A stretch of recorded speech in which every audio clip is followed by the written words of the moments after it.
নমস্কাৰ মই অসঞ্জয় শইকীয়া আৰু আপোনালোকে চাই আছে পিবি সংবাদ। আজিৰ দিনটোত গুৱাহাটী মহানগৰীত সংঘটিত হোৱা এটা জঘন্য ঘটনাই এতিয়া চাঞ্চল্যৰ সৃষ্টি কৰিছে। একেটা পৰিয়ালৰ ৩জন সদস্যৰ মৃত্যুৰ পাছতেই এতিয়া তীব্ৰ চাঞ্চল্যৰ সৃষ্টি হৈছে। পিতৃ, মাতৃ আৰু কন্যা তিনিগৰাকী ব্যক্তিৰ মৃত্যু হৈছে। ইতিমধ্যে জানিব পৰা মতে প্ৰথমে পত্নী আৰু কন্যাক হত্যা কৰাৰ পাছত পিতৃয়ে চৰমপন্থা বাছি লৈছে। আৰু এই সমগ্ৰ ঘটনাটো গুৱাহাটী মহানগৰীৰ বামুণী মৈদামত সংঘটিত হৈছে। আৰু আজিৰ দিনটোত সংঘটিত হোৱা এই যি নৃশংস হত্যালীলা, এই হত্যালীলাই এতিয়া চাঞ্চল্যৰ সৃষ্টি কৰিছে সমগ্ৰ অঞ্চলতে। আমি জনাম কিয় এই ঘটনা সংঘটিত হ'ল আৰু এই তিনিটা শৱদেহৰ আচলতে প্ৰকৃত কাহিনী কি। প্ৰতিবেদনটো শেষলৈকে চাওক, আমি জনাম এই ঘটনাৰ A to Z তথ্য।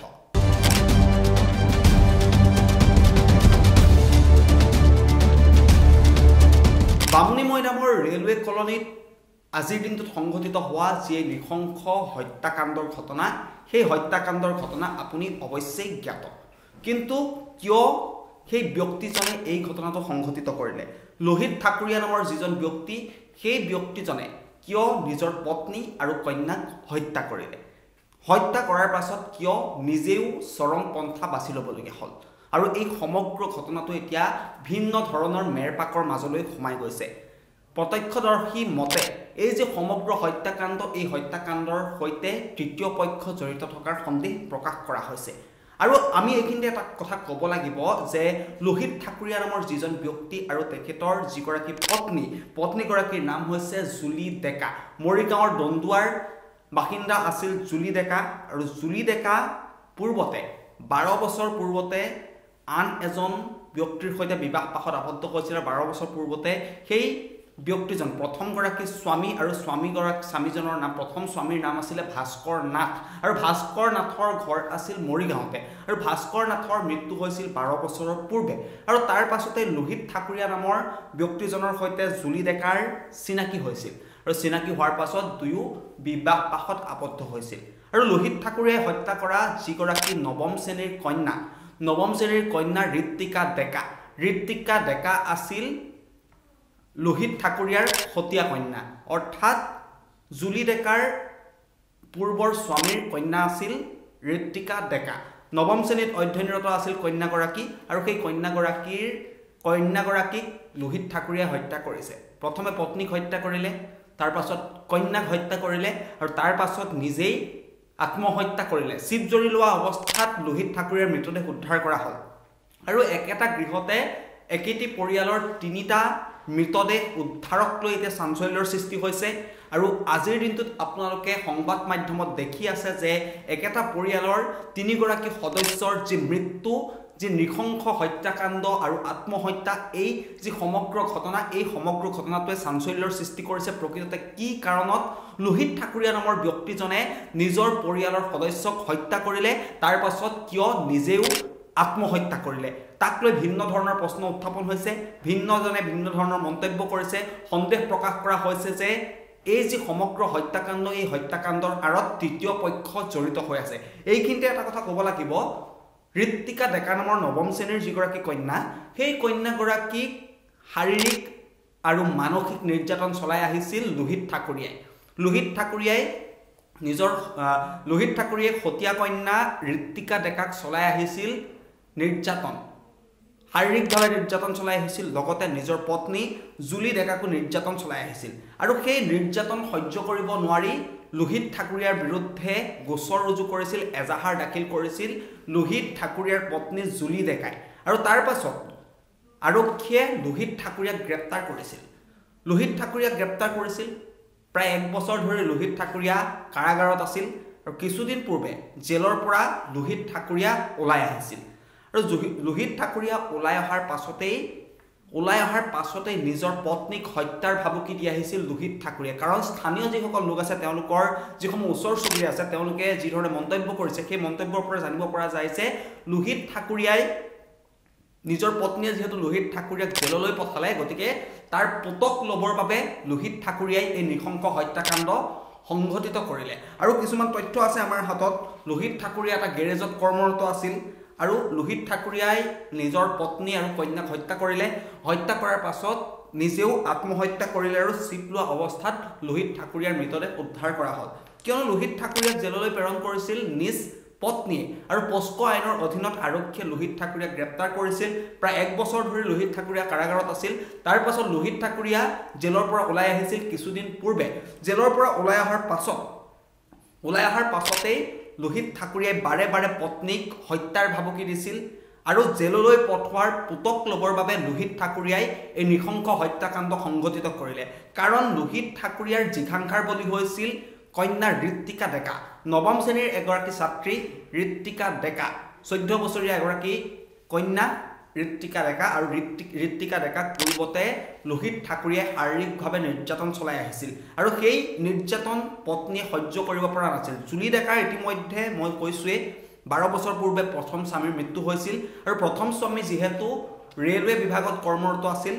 আৰু স্বামীৰ যেটো চাকৰি সেই চাকৰিটো জুলি ডেকাই লাভ কৰিছিল জুলি ডেকাই চাকৰি কৰি আছিল প্ৰথম স্বামীৰ মৃত্যুৰ পাছতে স্বামীৰ চাকৰিটো জুলি ডেকাই লাভ কৰিছিল তাৰ পাছত বিবাহত আবদ্ধ হৈছিল লোহিত ঠাকুৰীয়াৰ সৈতে আৰু তাৰ পাছতেই যেহেতু জুলি ঠাকুৰীয়াৰ ক্ষমা কৰিব জুলি ডেকাৰ এগৰাকী সন্তান আছিল প্ৰথম স্বামীৰ ফালৰ পৰা এটা এগৰাকী কন্যা সন্তান আছিল যাৰ নাম হৈছে ঋত্বিকা ডেকা আৰু ঋত্বিকা ডেকাকো বিয়াৰ পাছত ঋত্বিকা ডেকাক শাৰীৰিকভাৱে অতি বেয়াকৈ অত্যাচাৰ কৰিছিল লোহিত ঠাকুৰীয়াই তাৰ পাছতে লোহিত ঠাকুৰীয়াৰ বিৰুদ্ধে কঠোৰ হ'ল পত্নী কঠোৰ হ'ল কাৰণ পত্নীয়ে ইমানবোৰ অত্যাচাৰ সহ্য কৰি থাকিব নোৱাৰিলে তাৰ পাছতে লোহিত ঠাকুৰীয়াৰ বিৰুদ্ধে গোচৰ ৰুজু কৰিলে আৰক্ষী থানাত আৰু পস্কো আইনৰ অধীনত লোহিত ঠাকুৰীয়াক অৱশেষত গ্ৰেপ্তাৰ কৰা হ'ল 1 বছৰ ধৰি লোহিত ঠাকুৰীয়া জেলত সোমাই আছিল আৰু তাৰ পাছত কিছুদিন পূৰ্বে লোহিত ঠাকুৰীয়া জেলৰ পৰা ওলাই আহিছিল ওলাই অহাৰ পাছতে লোহিত ঠাকুৰীয়াই যেন পুতক তুলিলে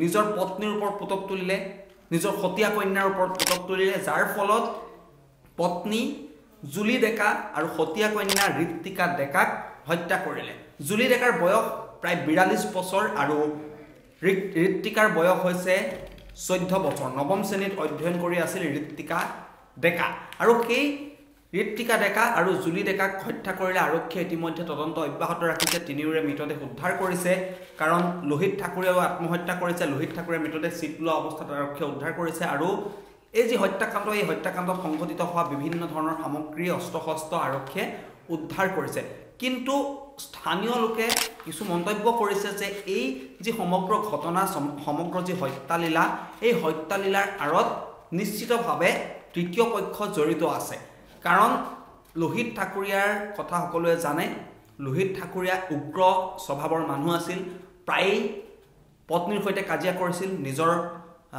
ঋত্বিকা ডেকা নামৰ যিগৰাকী হতিয়া কন্যা ঋত্বিকা ডেকাকো লোহিত ঠাকুৰীয়াই শাৰীৰিকভাৱে অপদস্থ কৰি আহিছিল আৰু তাৰ পাছতেই লোহিত ঠাকুৰীয়া জেললৈ গ'ল আৰু জেললৈ যোৱাৰ পূৰ্বে লোহিত ঠাকুৰীয়াই কৈ গৈছিল যে ইয়াৰ পুতক মই তুলিমেই আৰু পত্নীক হত্যাৰ ভাবুকি দি গৈছিল আৰু জেলৰ পৰা ওলাই আহিয়ে ক্ষান্ত নাথাকিল লোহিত ঠাকুৰীয়া জেলৰ পৰা ওলাই অহাৰ কিছুদিন পাছতেই এই ঘটনাটো সংঘটিত হ'ল আজিৰ দিনটোত এই ঘটনাটো সংঘটিত হ'ল আৰু এই যে সমগ্ৰ ঘটনা সমগ্ৰ হত্যাকাণ্ড এই হত্যাকাণ্ডই এতিয়া সমগ্ৰ ৰাজ্য কঁপাই গৈছে কাৰণ পত্নীক হত্যা কৰিছে কন্যাক হত্যা কৰিছে আৰু তাৰ পাছত নিজেও আত্মহত্যা কৰিছে গতিকে কিমান ক্ষোভ লুকাই আছিল লোহিত ঠাকুৰীয়াৰ মনত কাৰণ লোহিত ঠাকুৰীয়া নিজেও উগ্ৰ আছিল কাৰণ হতিয়া কন্যা হলেও নিজৰ কন্যাৰ দৰে লোহিত ঠাকুৰীয়াই ৰাখিব লাগিছিল ঋত্বিকা কিন্তু তাকে নকৰি লোহিত ঠাকুৰীয়াই শাৰীৰিকভাৱে অপদস্থ কৰিছিল ঋত্বিকাক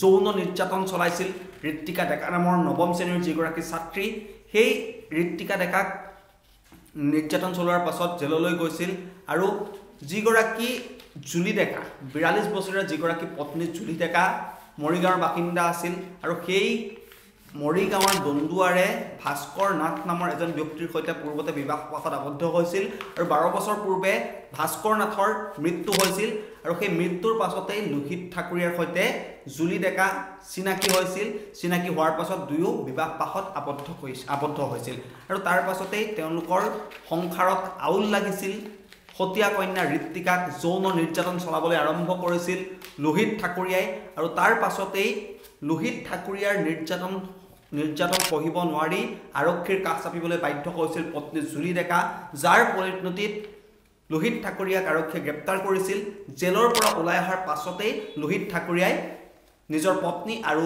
ঋত্বিকা ডেকাক অতি নৃশংসভাৱে হত্যা কৰিলে আৰু অৱশেষত নিজেও আত্মহত্যাৰ দৰে পথ বাছি ল'লে আৰু আৰক্ষীয়ে ইতিমধ্যে সমগ্ৰ ঘটনাটো তদন্ত অব্যাহত ৰাখিছে আৰু এই হত্যাকাণ্ডৰ হয়তো অন্য কিছু ৰহস্য ভেদ হ'ব পাৰে আৰু এই সমগ্ৰ যি হত্যাকাণ্ডৰ যি ৰহস্য প্ৰকৃত ৰহস্য সেয়া আৰক্ষীৰ তদন্তৰ পাছতহে নিশ্চিতভাৱে পোহৰলৈ আহিব কিয় গুৱাহাটী মহানগৰীৰ মাজমজিয়াত বামুণী মৈদামৰ যিটো কলনী সেই কলনীত কিয় এই ঘটনাটো সংঘটিত হ'ল কিয় লোহিত ঠাকুৰীয়া নামৰ ব্যক্তিজনে কন্যা আৰু পত্নীক হত্যা কৰাৰ পাছত নিজেই আত্মহত্যাৰ দৰে পথ বাছি ল'লে সেয়া হয়তো পোহৰলৈ আহিব আৰক্ষীৰ সঠিক তদন্তৰ পাছতহে ধন্যবাদ পৰৱৰ্তী বা বাতৰিৰ বাবে চাই থাকিব পিবি সংবাদ